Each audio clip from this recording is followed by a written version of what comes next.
ሰላም ጤና ይስጥልን ተመልካቾቻችን እንደምንላችኋል። ከናሁ ቴሌቪዥን ለዕለተ ረቡዕ ግንቦት 20 ቀን 2017 ዓ.ም የቀን ዜናዎች ወደ እናንተ የምናደርስበት ጊዜው አሁን ነው። ከዜናዎቹ ጋር ሀብታማ ያሌው ነኝ። አብራችሁን ቆዩ። ወደ ቀዳሚ ዜናችን ይለፍ።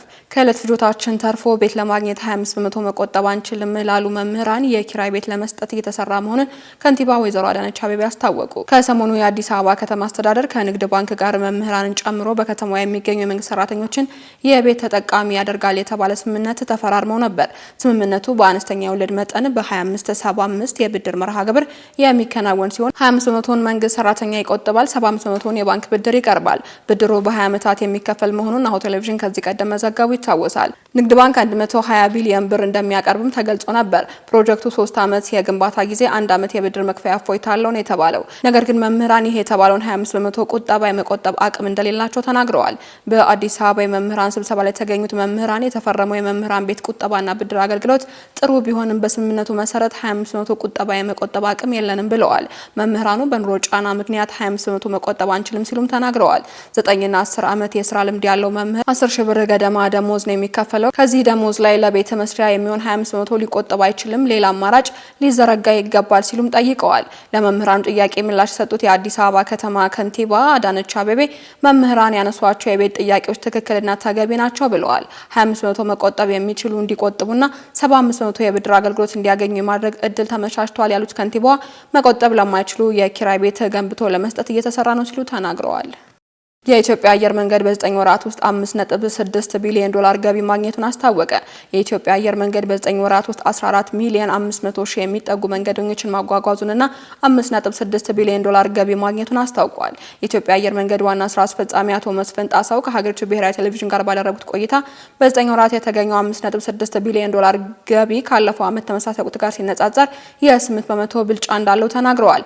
አቶ መስፍን አየር መንገዱ በ9 ወራት ውስጥ ላስመዘገቡ ስኬትም ከፍተኛ አስተዋጽኦ ያበረከተውን ዘመኑ ያፈራቸው ቴክኖሎጂዎች መጠቀሙን፣ የበረራ መዳረሻ በማሳደግ ተሳፋሪዎችን ቁጥር መጨመሩ እንዲሁም አዳዲስ አውሮፕላን ሲመጣ በማስገባት ለደንበኞች ምቹና ደህንነት ቅድሚያ መስጠቱ መሆኑን ገልጸዋል።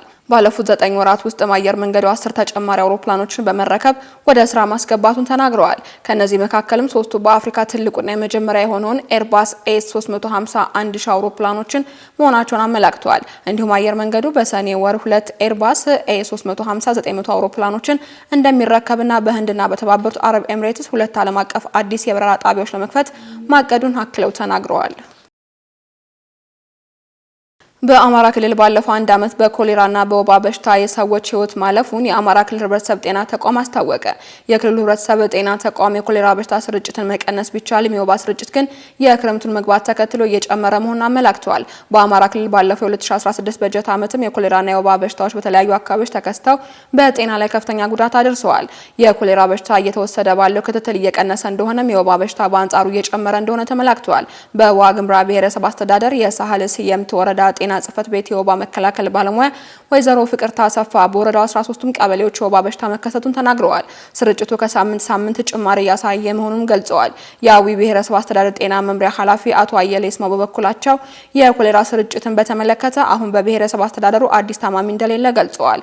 ኃላፊው አክለውም በሚቀጥሉት 45 ቀናት አዲስ የኮሌራ በሽታ ካልተመዘገበ ብሔረሰቡ አስተዳደሩ ከበሽታ ነፃ መሆኑን በይፋ እንደሚገለጽ አስታውቀዋል። 2 ሚሊዮን የሚጠጉ ሰዎች በወባና በኮሌራ ታመው ሕክምና ማግኘታቸውም የአማራ ክልል ህብረተሰብ ጤና ተቋም ዋና ዳይሬክተር አቶ በላይ በዛብህ በበኩላቸው በክልሉ ተከስቶ የነበረው ኮሌራ ወደ ዜሮ ማውረድ እንደተቻለ ጠቁመው ከታህሳስ 2017 ዓ.ም ጀምሮ እስካሁን 2316 ሰዎች በበሽታው ተይዘው ሕክምና አግኝተዋል ብለዋል። 15 ሰዎች ደግሞ በበሽታው ህይወታቸው ማለፉን አመላክተው በሽታውን የመከላከል ስራዎች በተቀናጀ ሁኔታ እንደቀጠለ መሆኑን ተናግረዋል። በአሁኑ ሰዓትም የኮሌራ ስርጭት በ6 ወረዳዎች እንዳለም አስረድተዋል።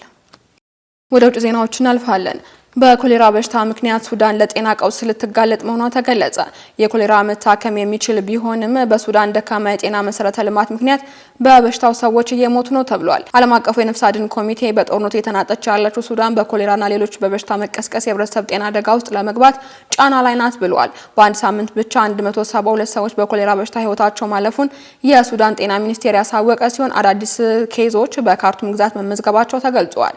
የሱዳን ሐኪሞች የድሮን ጥቃቶች በውሃ ማጣሪያ ጣቢያዎች ላይ እንዲቋረጡ ማድረጋቸውን ተናግረዋል።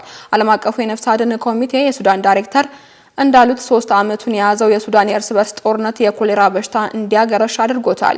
ኮሚቴው መግለጫውም የኮሌራ ክትባት ተደራሽነት ዝቅተኛ መሆኑን ያሰመረ ሲሆን አስፈላጊ ግብዓቶችም እየቀነሱ መሆኑን ጠቁሟል። የሕክምና ረድኤት ድርጅቶች የሆኑትም ድንበር የለሽ ሐኪሞች ቡድን ካለፈው ወር አጋማሽ ጀምሮ በካርቱም በሺዎች የሚቆጠሩ ሰዎች በኮሌራ መያዛቸውን አስታውቀዋል። በሱዳን የቡድን አስተባባሪ ስሌመት አማር ግጭቱ በግልጽ አስፈላጊ መሰረተ ልማቶችን ጎድቷልም ብለዋል። በመጨረሻም ትራምፕ ካናዳ ለጎልደን ዶም 61 ቢሊዮን ዶላር ትከፍላለች ወይንም 51ኛ የአሜሪካ ግዛት ትሆናለች ሲሉ ገለጹ። የዩናይትድ ስቴትስ ፕሬዝዳንት ዶናልድ ትራምፕ ለካናዳ የነደፉትን የጎልደን ዶም ሚሳኤል መከላከል ስርዓት አካል ለመሆን 61 ቢሊዮን ዶላር መክፈል እንዳለባት ተናግረዋል። ትራምፕ በትሩዝ ሶሻል ላይ በለጠፉት ጽሑፍ ካናዳ የእኛ አስደናቂ ወርቃማ ዶሜን ስርዓት አካል መሆን በጣም ትፈልጋለች፣ ከአሜሪካ ጋር ከተቀላቀለች ነፃ መዳረሻ ታገኛለች ብለዋል። በታቀደው የመከላከያ ስርዓት ውስጥም ለመሳተፍ ካናዳ 51ኛ የአሜሪካ ግዛት ከሆነች ምንም አይነት ክፍያ አያስወጣትም ሲሉ ትራምፕ ተናግረዋል።